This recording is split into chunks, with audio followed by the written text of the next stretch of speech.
ایسے تو رب ذل جلال کی رحمتیں ہم پر ان گنت و لامحدود ہیں، بے حد و بے حساب ہیں، بے شمار و ان لمیٹڈ رحمتیں ہیں اللہ کی. انہیں احاطہ تحریر اور احاطہ تقریر میں لانا ناممکن نہیں، محال ہے. ہمارے جسم پر جتنے بال ہیں، ایک ایک بال کے بدلے اگر مجھ جیسا گناہگار ایک ایک ہزار سجدہ بھی کرے ایک ایک بال کے بدلے، اتنی مرتبہ اللہ کی تسبیح و تحلیل اور تحمید و تقدیس بیان کرے، تو رب ذوالجلال کی عزت کی قسم ہے کم از کم میں تو ایسے اللہ کی حمد ادا کرنے کا حق ادا نہیں کر سکتا، شکریہ ادا نہیں کر سکتا. ہم ساروں پہ اللہ کی رحمتیں ایسے ہی ہیں، لیکن ہم لوگ جو ہیں، چار چیزیں ایسی ہیں جو ہیں اللہ کی رحمت، لیکن ہم خوشی سے ان کو قبول نہیں کرتے. ایک تو بیٹی اللہ کی رحمت ہے، اور کچھ معاشروں میں ابھی بھی جاہل قسم کے، ان پڑھ قسم کے، الٹریٹ قسم کے، گنوار قسم کے لوگ ایسے ہیں جو بیٹی ہونے پر ان کے گھر میں صف ماتم بچ جاتی ہے، مر جاتے ہیں، فنا ہو جاتے ہیں، منہ بسور لیتے ہیں، منہ بگڑ جاتے ہیں، ماتھے پہ سلوٹیں آ جاتی ہیں. ارے کیوں؟ بیٹیاں رحمت ہیں اللہ کی، تمہیں کیا ہوا؟ رسول کونین صلی اللہ علیہ وآلہ وسلم کی 4 شہزادی ہیں. فرمایا بیٹی کو برا نہ کہو، میری اپنی 4 بیٹیاں ہیں، میں بیٹیوں والا ہوں. بیٹیوں سے محبت کرو، کیونکہ یہ نرم دل بھی ہوتی ہیں، پیار کرنے والی بھی ہوتی ہیں، رحم و کرم کرنے والی ہوتی ہیں.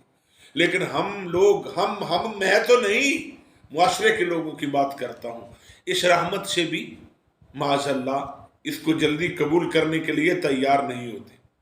دوسری رحمت بارش ہے. بارش اگر تھوڑی سی تیز ہو جائے تو معاذ اللہ لوگ اللہ کا شکوہ کرنے لگ جاتے ہیں، ارے یہ بھی بری بات ہے. وہ خود چاہتا ہے فعل الحکیم لا یخلو عن الحکمہ، حکیم مطلق کا کوئی فعل جو ہے وہ حکمت سے خالی نہیں ہے. بارش سے اگر نقصان ہو رہا ہے تو آپ بچنے کی دعا کیجئے، برا نہ کہیے، اللہ پر اعتراض نہ کیجئے، شکایت نہ کیجئے. اتنی بارش برسا دینے میں بھی اس کی کوئی حکمت ہے.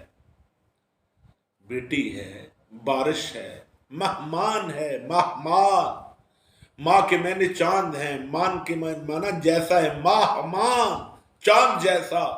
مہمان اللہ کی رحمت ہے، ہماری خطائیں لے کر جاتا ہے، اس کے آنے سے پہلے اس کا رزق آتا ہے. مہمان اللہ کی رحمت ہے، اس کے آنے سے گھر میں برکتیں آتی ہیں.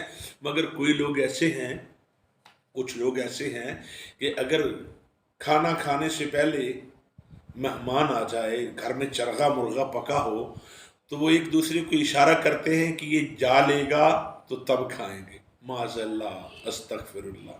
ارے یہ تو اللہ کی رحمت ہے، اس نے تو آپ کی بیماریاں لے کے جانا تھا، دکھ لے کے جانا تھا، اس کی برکت سے تو گھر سے مصیبتیں نکلنی تھیں، اور آپ جو ہیں آپ اس میں اس کے جانے کا انتظار کر رہے ہیں. کھلے دل سے کھلائیے مہمان کو.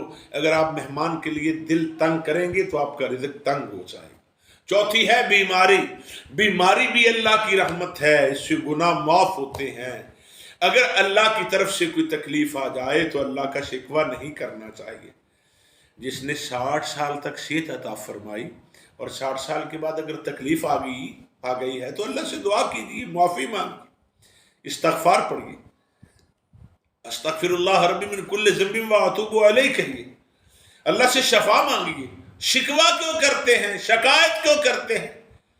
حضرت سیدہ رابعہ بصریہ رحمت اللہ علیہا نے ایک نوجوان کو دیکھا کہ اس نے سر پہ کالی پٹی باندھی تھی. فرمایا ادھر آؤ میرے بیٹے، کیا ہوا؟ عرض کی اماں جان میرا سر درد کر رہا. فرمایا افسوس ہے تجھ پر، بہت دکھ ہوا مجھے. پوچھا اماں جان کیوں؟ فرمایا جن دنوں میں تو تندرست تھا ان دنوں میں کوئی تندرستی کا نشان لگا کے لوگوں کو بتایا تھا کہ میں صحت مند ہوں، تندرست ہوں؟ ارے ذرا سر درد ہوا تو سیاہ پٹی باندھ کر لوگوں کو دکھاتا پھرتا ہے کہ مالک کی طرف سے سر درد کی تکلیف آ گئی، شکایت کر رہا ہے. کبھی صحت کے دنوں میں لوگوں کو بتایا ہے، کوئی نشان لگایا ہے کہ یہ میری تندرستی کی علامت ہے؟ بیماری، بیٹی، مہمان. بیماری، مہمان، بارش اور بیٹی، یہ 4 چیزیں اللہ کی رحمت ہیں. یہ 4 چیزیں اللہ کا فضل ہیں، ان سے مت گھبرائیے. ہاں 4 چیزیں جو اللہ کا عذاب ہے وہ تو آپ بڑی جلدی خوشی سے قبول کر لیتے ہیں۔ سود کھانا حرام ہے قرآن و سنت سے، نبی پاک صلی اللہ علیہ وسلم نے فرمایا سود کے 70 شعبے ہیں، اور اس کا ادنا درجہ یہ ہے سود لینے والا ایسے ہے جیسے وہ اپنی ماں سے زنا کرتا ہے۔ یہ لے لیتے ہیں آپ، کیا کریں جی، بچے ہیں، بچوں کا مکان خریدنا ہے، کاروبار شروع کرنا ہے، کوئی نہیں، اللہ معاف کرنے والا ہے۔ اللہ فرما رہا ہے احل اللہ البیع وحرم الربا، اللہ نے تجارت کو حلال کیا ہے، سود کو حرام کیا، جسے اللہ نے حرام کر دیا، جسے رسول اللہ نے حرام کر دیا۔ اللہ کے رسول رحمت للعالمین اس کی اتنی مذمت فرما رہے ہیں کہ اس کے 70 شعبے ہیں۔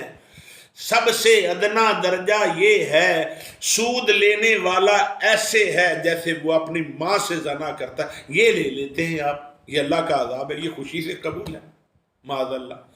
جہیز، یہ بھی اللہ کا عذاب ہے، قرض اٹھا اٹھا کر اپنی گردن چھری کے نیچے رکھ لینا، اور اپنی ناک کی خاطر کہ مجھے لوگ چودھری کہیں گے، مجھے لوگ کہیں گے بڑا آدمی ہے، اس کے لیے کاریں دی جا رہی ہیں، موٹر سائیکلیں دی جا رہی ہیں، جہاز دیے جا رہے ہیں بیٹیوں کو جہیز میں، عذاب بنا دیا گیا۔ اسلام تو ایسے نہیں کہتا، رسول اللہ صلی اللہ علیہ وسلم نے ایسے تو نہیں کیا، مگر ہم مولوی صاحب، علامہ صاحب، مفتی صاحب، پیر صاحب، جبہ و دستار والے لوگ جو ہیں، ہم بھی ایڑی چوٹی کا زور لگا دیتے ہیں کہ اگر جہیز نہ دیا تو پتہ نہیں قیامت آ جائے گی۔ یہ بھی عذاب ہے اللہ کا، یہ قبول ہے، سود قبول ہے، جہیز قبول ہے، غیبت کرنا اللہ کا عذاب ہے، یہ آپ کو قبول ہے۔